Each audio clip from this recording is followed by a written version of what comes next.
ऊंची अटरिया कदिया ना जलत निकला गई जलत निकला गई हो बहिनी रामला खन करी जोड़िया देखत निकला गई देखत निकला गई हो।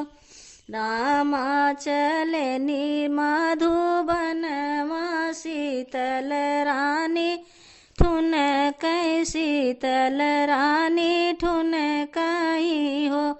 रामा तू तो चल्या मधुबनवा अकेली कैसे रहा भैया अकेली कैसे रहा भाई हो।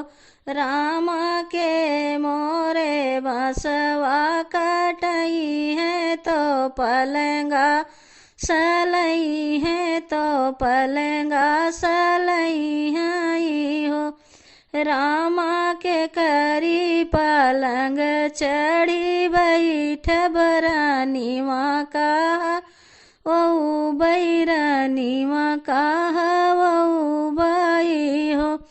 घर ही में लक्ष्मण भैया विपतिया के नायक विपतिया के नायक हो।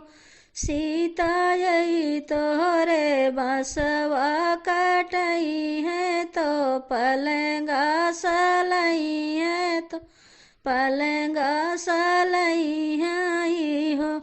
सीता ये नहीं पलंग चढ़ी बैठ्यू रानी माँ कहवा यू रानी माँ कहवा यू हो।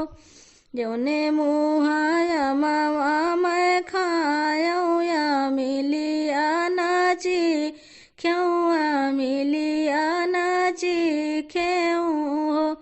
रामा जोने मुहा देवर गोहरायो पुरुष कैसे भाख्या पुरुष कैसे भाख्या हो।